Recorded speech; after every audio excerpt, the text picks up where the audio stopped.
This is episode 189 with Rosie and Kit Volcano. And this is part 2 of an interview with the Volcanos. How to make business feel like magic. The Art of Adventure is the podcast that helps you travel the world, run your business, and embark on an epic quest. I'm your host, lead explorer, and guide, Derek Loudermilk. Head over to derekloudermilk.com to check out the show notes for this episode and download your free guide to the top 10 ways to make money online while traveling the world. In this episode, this is, again, part 2 with Kit and Rosie. They're going to take us through the evolution of their retreat, yoga, and coaching business. They started off as yoga studio owners and realized that the type of yoga they were doing worked very well with coaching. So they got coaching training and became coaches, and now they take people on retreats that combine yoga and coaching and letting people be themselves, all while going to epic locations on volcanoes around the world, because that's their last name and that's what they decided to do. So this is such a cool way to run a business, and I call this episode How to Make Business Feel Like Magic, because that's what they talk about. They talk about, what if business was fun and easy and playful experiment. So I think you're going to really get a lot out of the way they look at business, and it's an extension from the rest of their life. If you listen to part 1 of this interview, you'll see that it makes so much sense that they're the people running this business. So without further ado, here is part 2 with Kit and Rosie Volcano.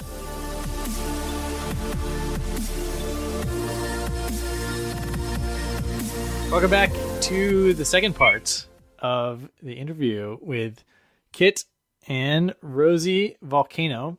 And we're going to talk a little bit more about their coaching, yoga, adventure, travel, and business side of their lives. Their business is called The Little Volcano. And in the previous episode, you guys mentioned that you lived in Scotland for 6 months before coming back and starting that coaching program with that great story that you told.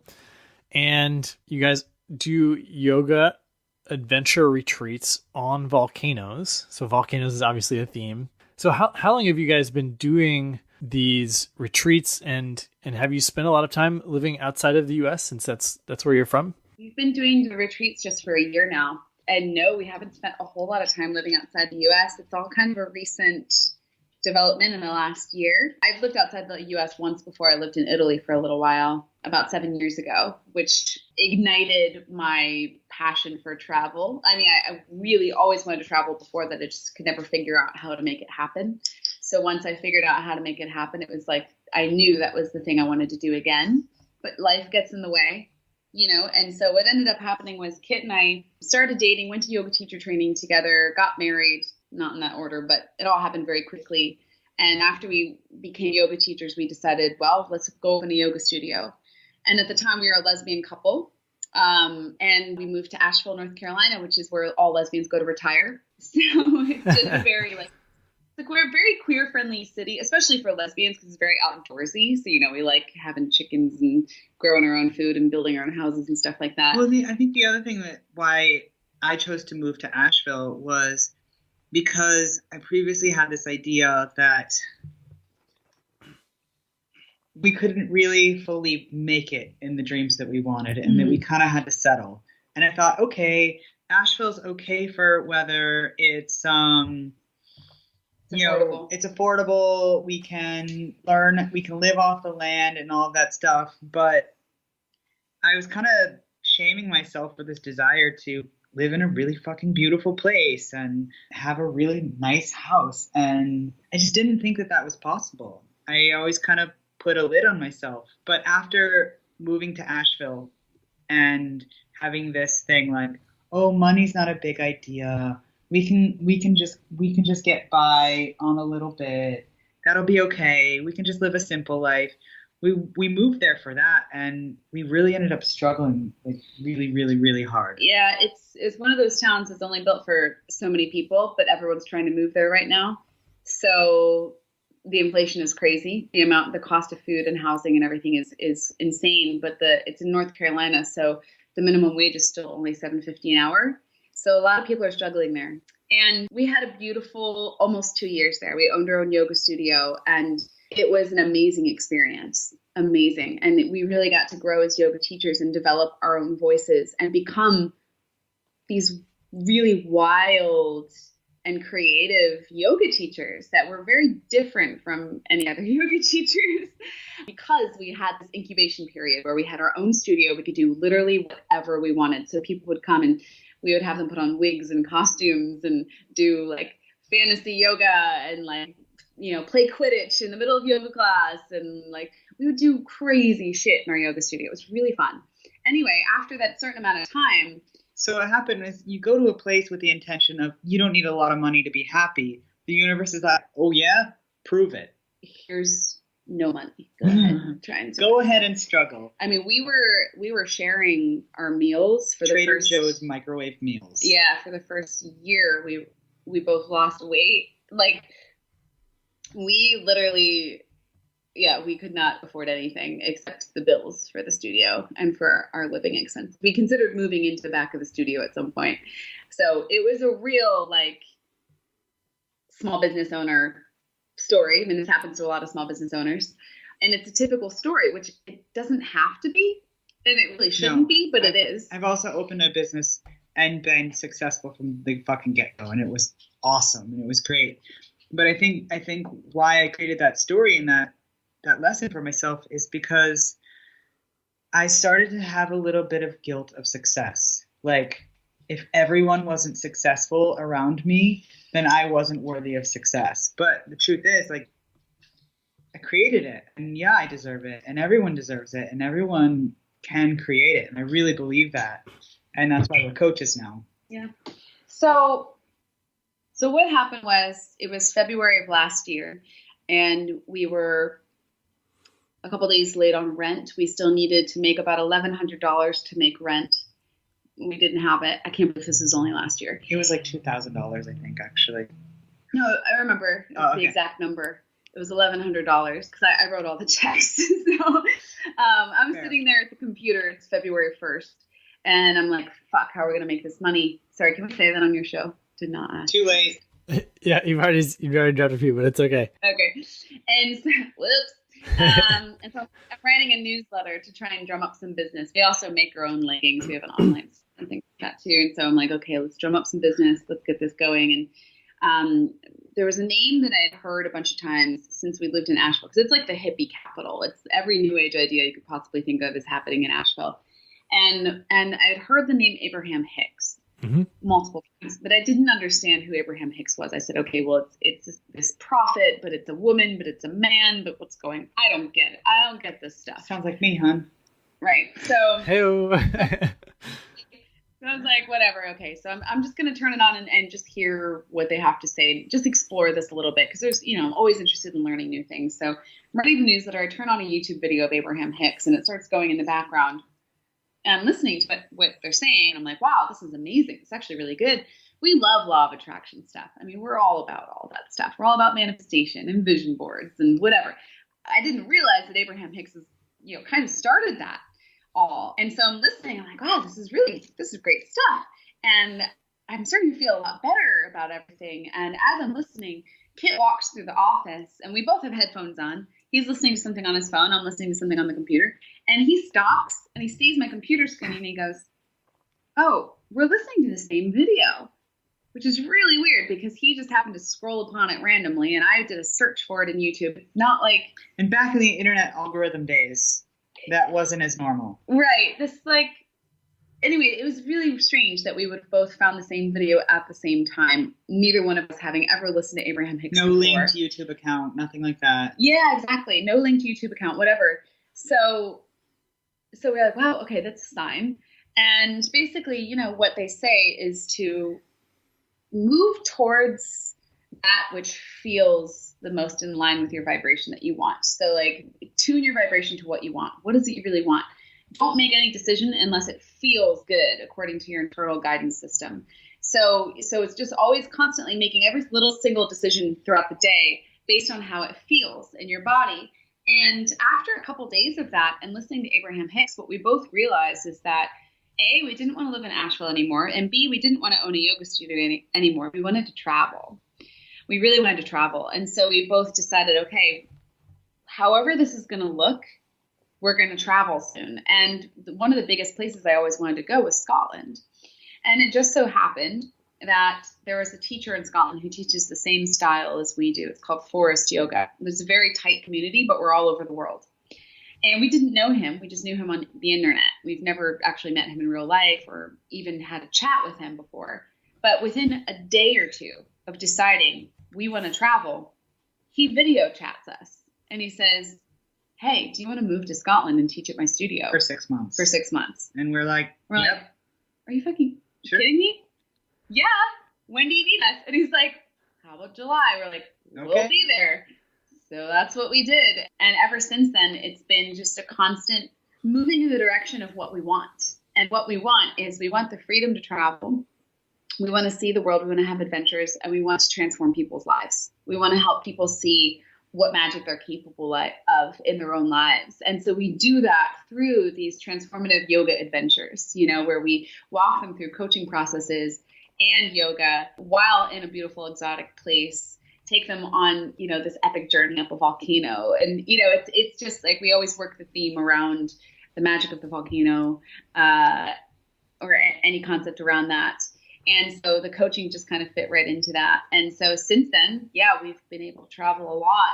And the more you travel, the easier it is to travel, right? Because you meet more people in other places and you kind of get your network of people who take care of you wherever you go. And people who want to come to your retreats, even if they're in Bali or the Canary Islands or the Azores. It's like people will show up because you know people all over the world now. So anyway, it just kind of builds on itself, doesn't it?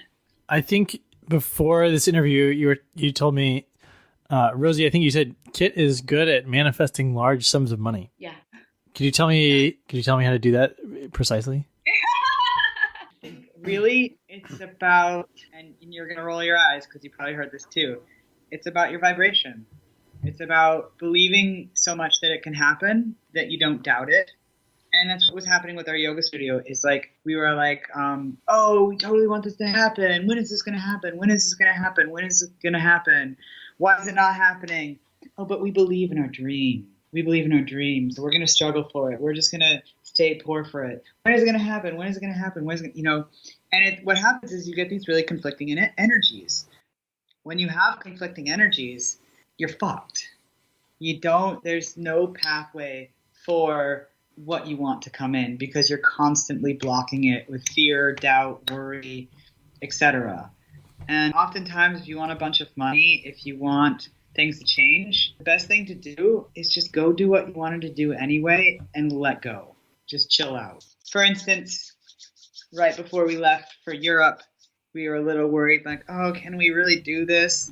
But we did it anyway. And I got to tell you, after 1 week of being on the road, being out traveling, just because of the way that we were shifting, the way that we were looking at things, all of a sudden we got like 6 new clients.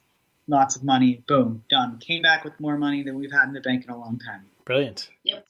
So I think it's really about checking your scarcity mentality. And people say, oh yeah, but give me the practical steps. And I can absolutely tell you that if you're in scarcity mentality and you do the practical steps, jack shit will probably happen.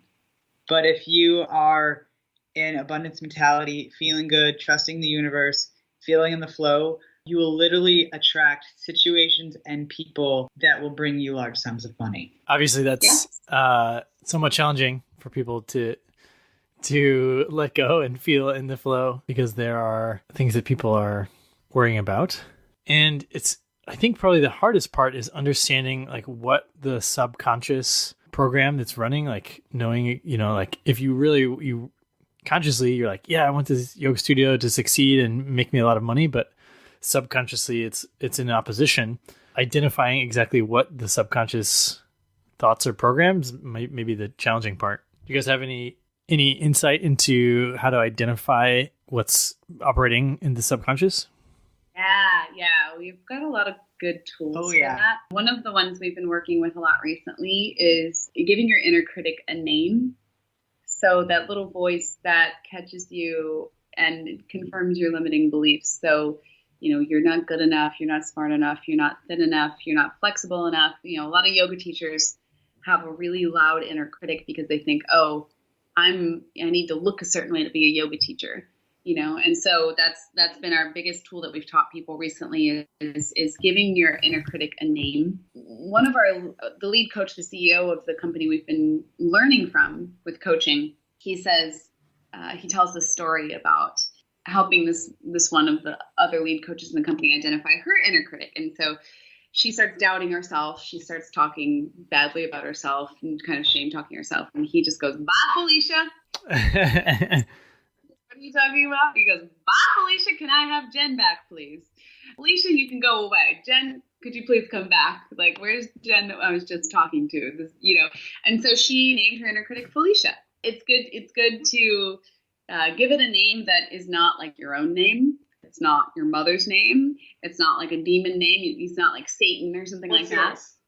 Mine's Jabberwocky. Mine's Negative Nancy. It's gotta be kind of funny. Diffusing. It has to diffuse it, yeah. And so just that process of naming it and becoming aware of it, as you know, in coaching, just reflecting back to people what they say, when they hear somebody else say it back to them, all of a sudden it takes on a different meaning. So if somebody is that unconscious self is coming through and saying things, whether it's inside your head or out loud, just identifying it takes the power away from it and allows you to make a decision about what thoughts you actually want to think and how you want to view the situation and view yourself and your life and all of that. So it's just that learning how to catch it. And I think the way to know that your negative programming is running is how do you feel right now? Like, do you feel expansive? Do you feel good? Do you feel on top of the world? Do you feel connected to other people? Do you feel happy? If you do, chances are the decisions you make from that place are going to be better and more beneficial to you making money in the long run than if you feel scared and you make a decision from feeling scared and feeling like you have to do this or it's not going to work out. Yeah. And I think as entrepreneurs or coaches, when you think about working with someone and you're like, "Ooh, I have to do this for the money, but I'm not really feeling the partnership," or, don't really want them as a client or something like that. And then it ends up being they're your most troublesome client anyway. And you should have just gone with the gut. Yeah.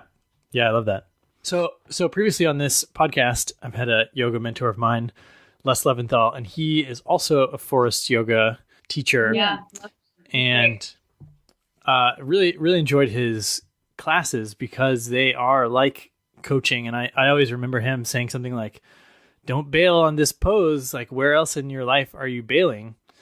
And with you guys, I know that you use some of what you learned from yoga in your coaching and vice versa. But I'm curious, like how you incorporate how those two interact for you guys. That's exactly what you were just saying is exactly how it shows up. I'm so glad that you're already familiar with this concept because we've done other interviews where people have never experienced forest yoga. And so they think, oh, they're yoga teachers, so they make people relax and feel fluffy, Whereas if you've been to a forest yoga class, you know what the difference is.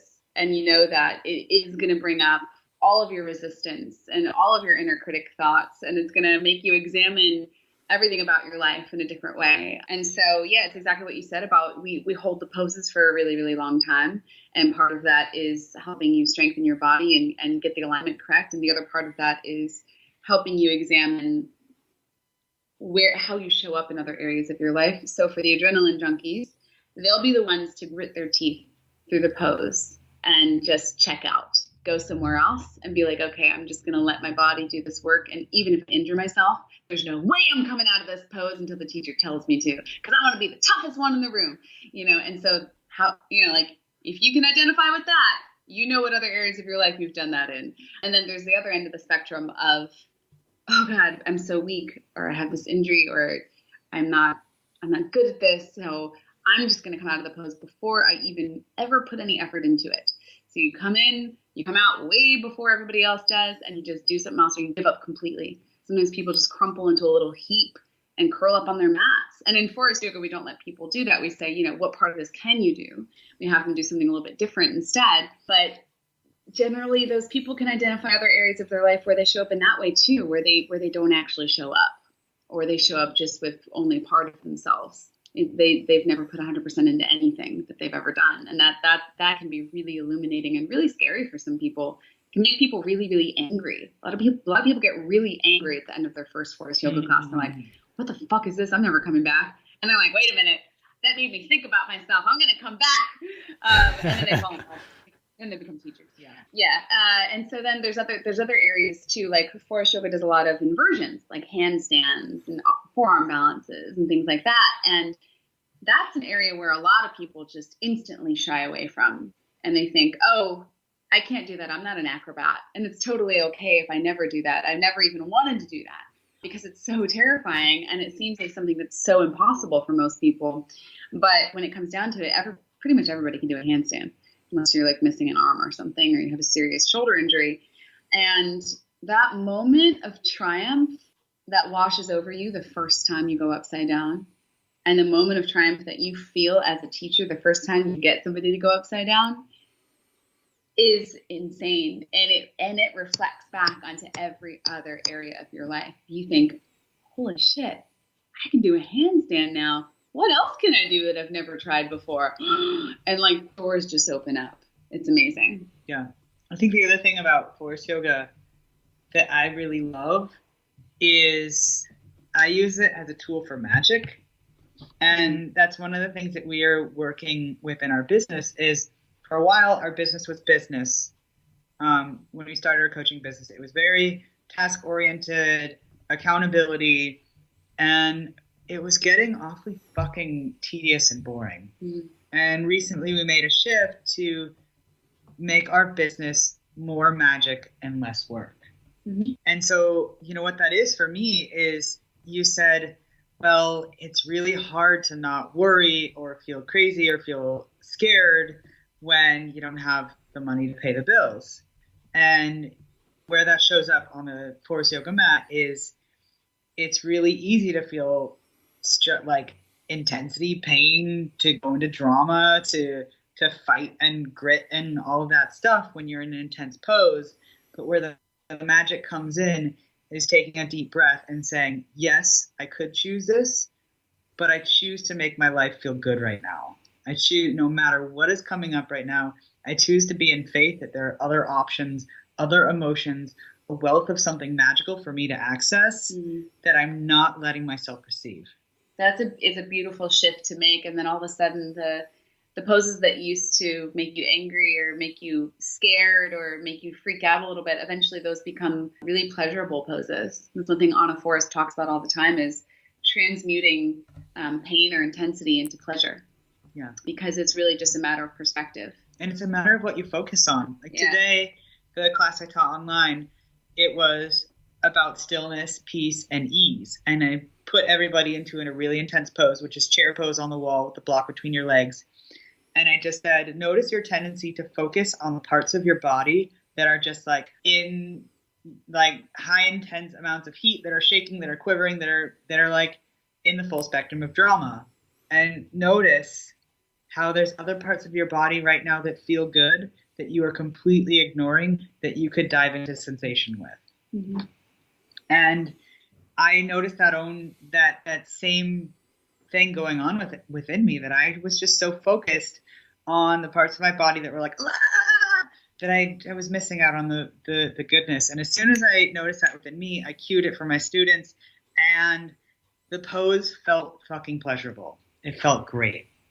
And then the best part about all of this is that forest yoga works really, really seamlessly with law of attraction, with Abraham Hicks, with coaching, with body work, with everything that we do. It all blends together so well. And with all the magic stuff too. Anna Forrest is a medicine woman, so she works calling the four directions and honoring different sacred medicine ideas, philosophies within the yoga practice. She does a thing called yoga ceremony. And because of all that, because we're able to combine all of those things and shift from like job to job basically, but have them all blend together, we've seen people, even just people who came to our yoga classes, making these insane transformations in their life. I mean, insane. Go from being hypochondriacs, not believing anything about themselves, not believing anything good about themselves, to within months turning themselves around completely, shifting their perspective. And not only that, but shifting their whole life to the point where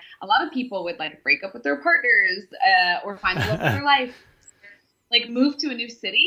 And when we owned a yoga studio, this was just from yoga classes, not even from coaching yet. We weren't even coaching yet. This is just from teaching yoga. And when we owned our own studio, it was always really sad when people were like, oh my God, you guys have helped me realize that I can actually get out of Asheville and I'm going to move to New York City. And I just got my dream job. And I just got my dream job. I moved to New York City. It's like, well, good for you, but can we come with you? Like, yeah, your studio gets smaller.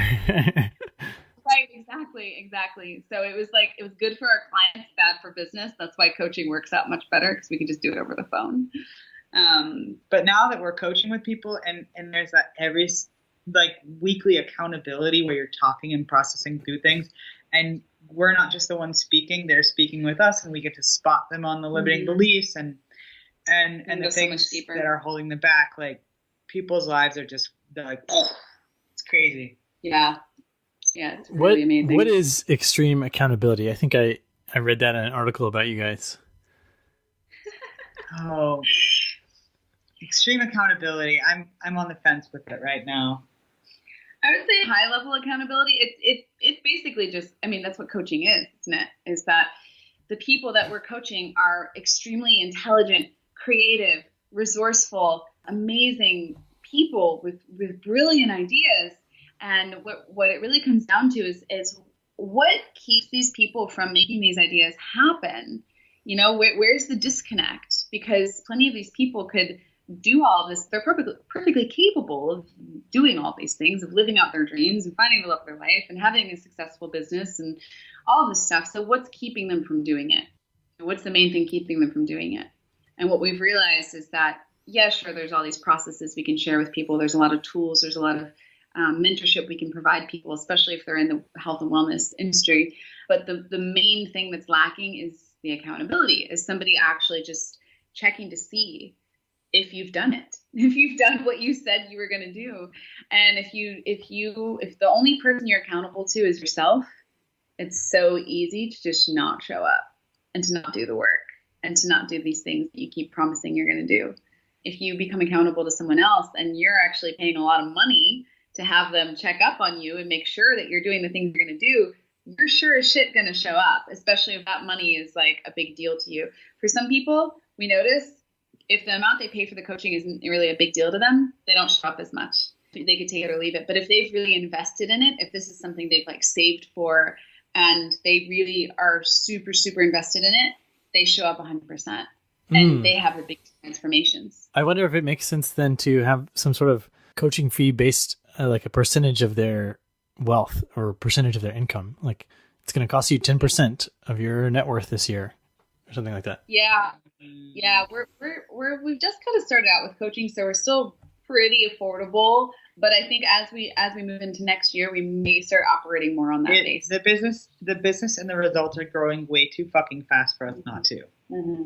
It's like, it's too good. Yeah, absolutely. And also, we would like to be able to provide coaching for people who aren't making very much money at all. So if there is a percentage system, then there will obviously be some people paying more that will make up for the fact that some people are paying less. And I think that would work out really well. Yeah.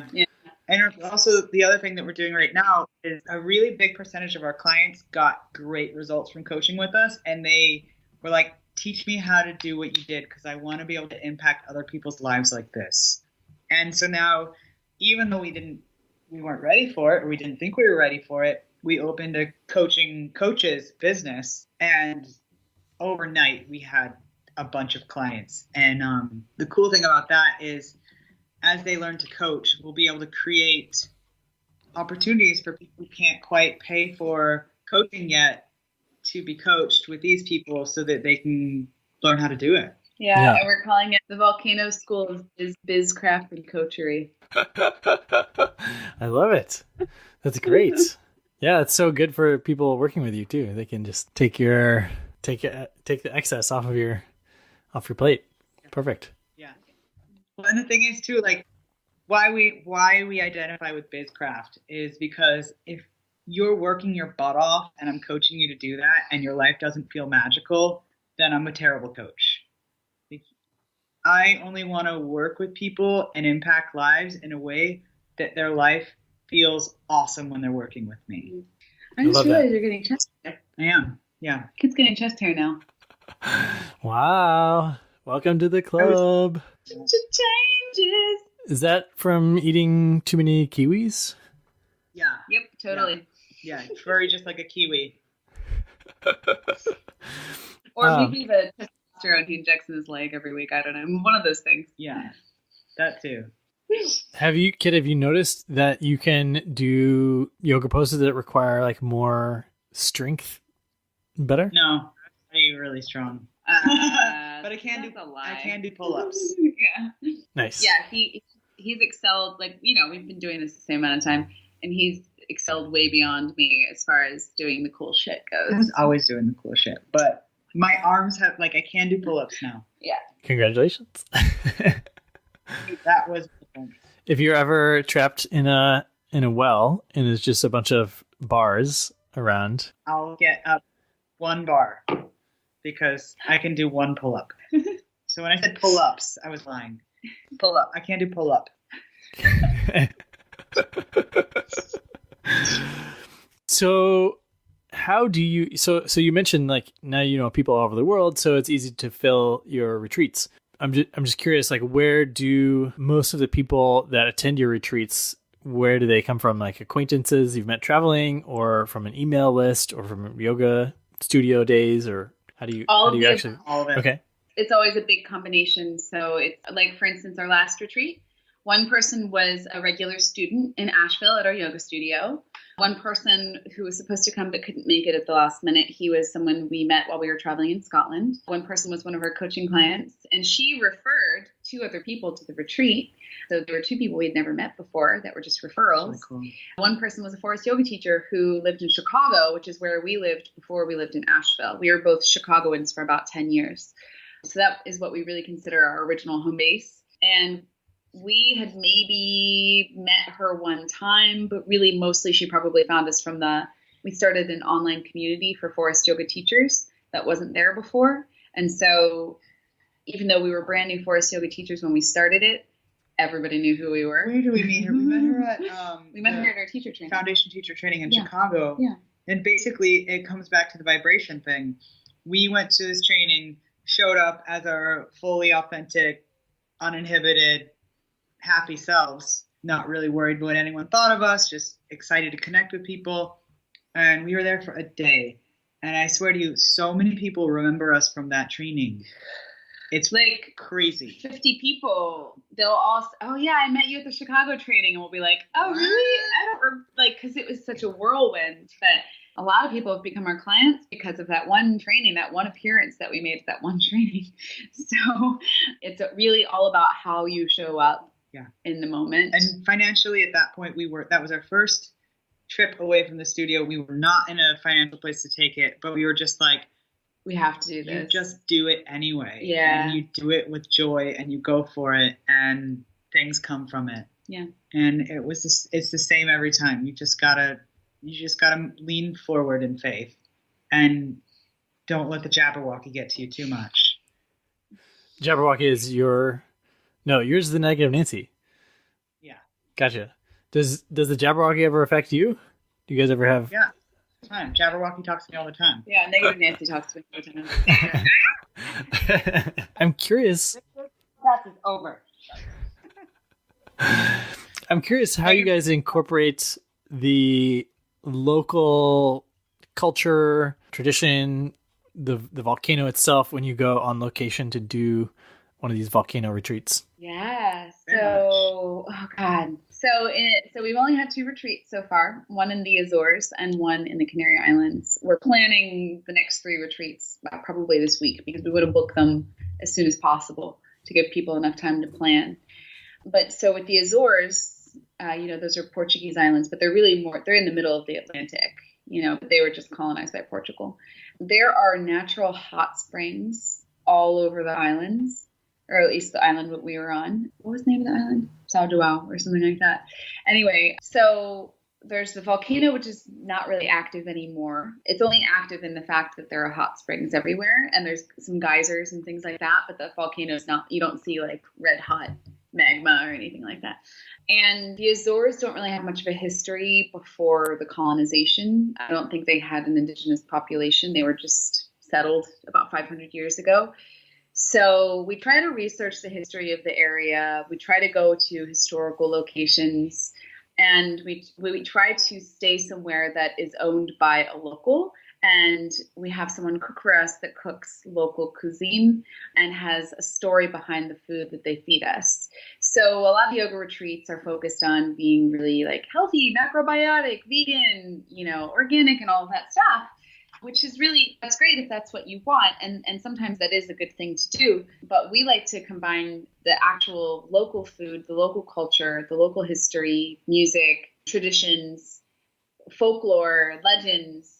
And we like to have local people take us on tours. We don't like to do sometimes there's a good pre-booked touristy thing that is good to throw in there.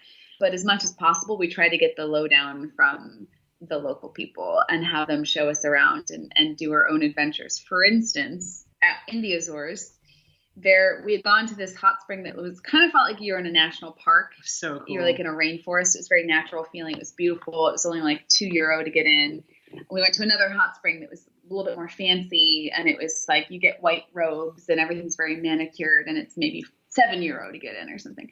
And then we just heard rumors about this third hot spring that butts right up against the ocean. Mm-hmm. And you can only go at low tide, and only the locals know about this hot spring because there's no check-in desk. There's no, entrance. You just have to find it, and there's no fee. It's totally free, and it's a little bit dangerous because it's part of the ocean. So if the tide comes in, the waves will start to get really crazy, and then the undertow that sucks you back out gets really crazy. You have to be careful. And the only thing that's there's no lifeguard or anything like that. The only thing that's there protecting you is like a rope that goes across to keep you from drifting out to sea or getting sucked into the undertow. So we've got this rental van. It's from the 90s. It basically looks like a gigantic Astro van. Spaceship stick shift thing that I'm just ricketing around. There's 6 of us in this van. And we'd been traveling around all day around the islands, looking at all the cool places that have the folklore legends around them and talking about it and doing ceremony in those places, singing our songs and our chants and just feeling connecting to the earth and to the spirit of the land. And it's been an amazing day. But one of our retreat guests keeps saying, man, I really want some hot chocolate. It was kind of quiet, actually. She's not very if we loud. ever get hot chocolate, maybe could we stop? Hot chocolate. And I'm from the thing about these retreats is I really view them as co-creative experiences. And when we all put in our desires and put them into a cauldron and mix it all up and create something that delights all of our desires, then something fucking awesome is going to happen. So her saying, I want hot chocolate, I was like, this is what we're doing right now. We have to find Caitlin hot chocolate. And so it was a secret too. Yeah. I was like, honey, drive to get hot chocolate. And the sun's about to go down. We're feeling this is probably our last stop. Then we'll head back to our Airbnb. Go for a little loop by the beach. We're going to loop around to get hot chocolate. And we find this little hut right on the shore of the ocean. Tiny, tiny, tiny. It's the size of a handicap porta potty. And he's got he's got signs everywhere that says life is good. And he's playing heaven on earth. And all the signs talk about how this place is heaven and I'm in heaven and welcome to heaven. And the song was playing on the radio is about heaven. It's probably that Eric Clapton song. I almost said Elton John. Tears in Heaven, and there's just this really jolly large man behind the counter. And we walk in and we're 6 hot chocolates and an espresso, please. And he's just like, okay, and he just takes his time. You know what? I think we changed our order like 15 times. We were really annoying Americans. And every time he was just like, okay. So happy. Close that window. Yeah. And so just peaceful. And we're like, what is it about this place? Why do you have all these signs up that say heaven everywhere? And he's like, this is heaven. This is my dream job. I just love it here so much. And we're like, where are you from? He's like, I'm from here. I've just always loved it here. And it's just beautiful. And look at the sunset outside, and the hot chocolate he made us that day was like the most delicious hot chocolate I've ever had in my life. It was like it came out of the udders of a fairy unicorn cow or something. Steamed it was so amazing. He put a lot of energy into every hot chocolate. It was magic in our mouths. And so we were just like, oh, this is heaven. And then we were just like, let's just ask him. It's almost sunset. What have we got to lose? So we say, hey, do you know about this hot thermal spring that butts up against the ocean? And he's like, oh yeah, it's actually just right down the road. Here's the name of it. And then I was like, what about is it low tide right now? We don't know. And he says, okay, let me text my friend. He texts his friend. And he's like, yeah, you got about 45 minutes. You have to go now. And so he tells us the name of the place. We he gives us directions. We follow the directions, and it leads us literally through a cow pasture down a dirt path. And I'm like, oh my God, what is happening? There's no markings on the road. I've got this rental van. I'm like, I hope I'm going in the right direction. I have no idea. It's bumpy. There's cows looking at us as we drive by. And then we get to a switchback that goes down this cliff, just switchback, 10 little switchback turns all the way down this cliff, down to the bottom. Then there's just this kind of hotel there that we park at. And then we just kind of walk down this path that was described to us. And as we get to the end of the path, there's literally just volcanic rock that drops off straight into the ocean, and about 20 Dutch people. All leaving because the sun is setting and the tide's about to come in, and they're like, yeah, you got a few minutes left or whatever, but we're getting out of here. It's cold outside. This is the end of November, and the Azores aren't tropical. So it's probably about 55 degrees outside, 60 maybe tops, with the sun going down. And we just look over the edge of this lava rock, and we're like, oh shit, we're climbing down into that. It just literally looks like we're climbing into the ocean. Darkness and ocean. Black rocks, just little, black ocean water. Kind of inlet cove about 20 feet wide. Yeah. And we're like, 10 okay. Feet, and there's just a pool ladder that leads down into it. Yeah. So we all get undressed. We climb down, and we just have to splash down into the water. And all we hear is these guys say, hang on to the rope. Yeah, that's it. Don't let go of the rope. We're like, okay. So we get down there, and sure enough, the water is 100 degrees. And we just hang on to the rope. And next thing you know, these ocean waves just go, they come in, and then they start to pull you out. And you hang onto the rope, and you're just being kind of sucked and dragged. But you're like, ah! From the land, the hot springs water is coming in. And from the ocean, the cool ocean is mixing in. So it's we're getting kicked and pushed and sucked out in the ocean. We're just holding onto this rope for our life.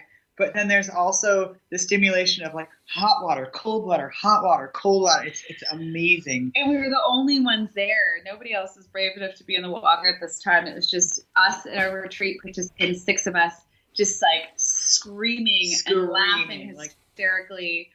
And we were singing our ceremony songs because we were just watching as the sky turned from pink to purple to blue to black, and the whole entire Milky Way came out, and you could see every star in the sky.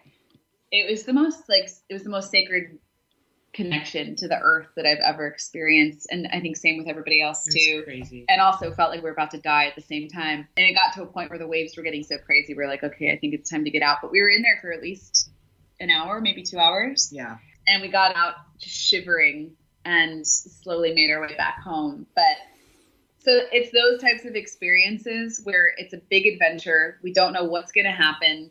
We just trust intuition and the secret knowledge of the locals, and let that lead us on an adventure. And that's usually how it ends up happening. I love that. And I love trusting the locals, because just asking people, what should I see? And they're like, oh, go see this secret canyon or these secret hot springs or this, whatever it is, or the gay tent at Oktoberfest.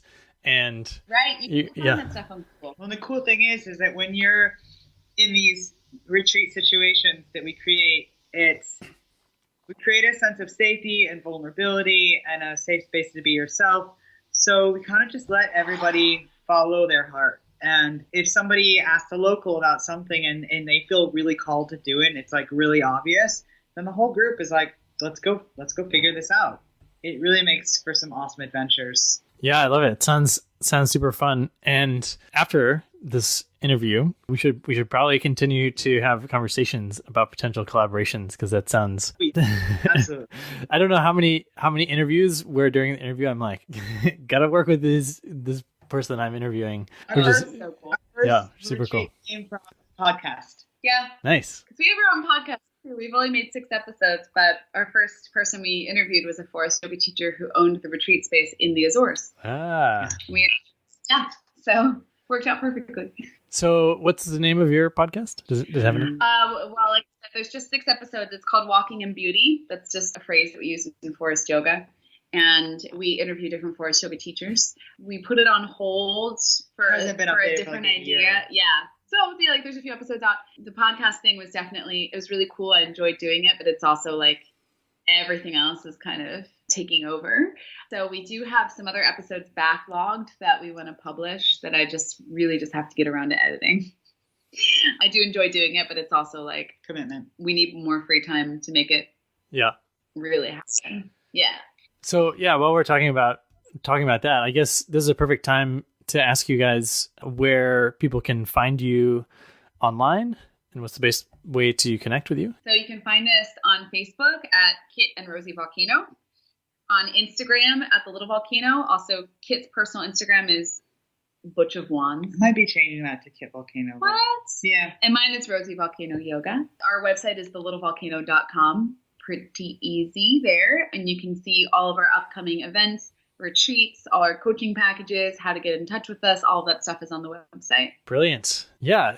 So thanks so much for coming on the show, recording a double back-to-back episode. And yeah, it was a real adventure. And thank you for being so open about different aspects of your lives and the way you think, and really appreciate it. And I just want to acknowledge you guys for being open about your relationship and gender and all that stuff, but also for being coaches that transform people's lives. It's, I'm certain that it's creating a ripple effect, and you guys are doing a lot of good. So keep going. Yeah.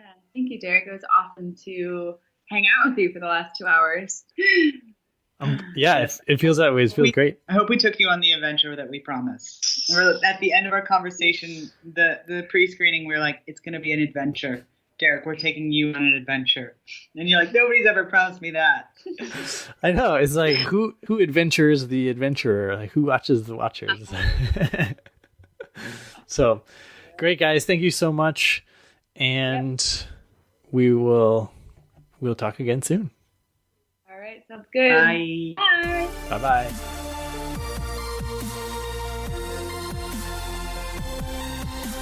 Hope you guys enjoyed that episode with Kit and Rosie. Really amazing stories from their business and trips that they've been on. So much fun. It makes me want to join them on on one of their trips. And I say this in a lot of different places, and I talk about it in the book I'm writing, Superconductors, about the importance of experiences. And people are already starting to move this way. They're investing more in experiences than stuff, than in possessions. And it's something that is very human.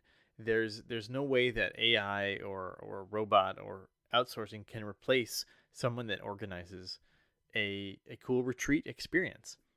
So I also encourage you, so check out Kit and Rosie's experiences, their trips, and also head over to take a look at Adventure Quest, which is the business retreats that I run. And we've got a couple cool offerings coming up for 2018. We've got one in Bali as well. I know Kit and Rosie are doing a yoga teacher training in Bali, and we're doing an adventure trip specifically for well-established entrepreneurs.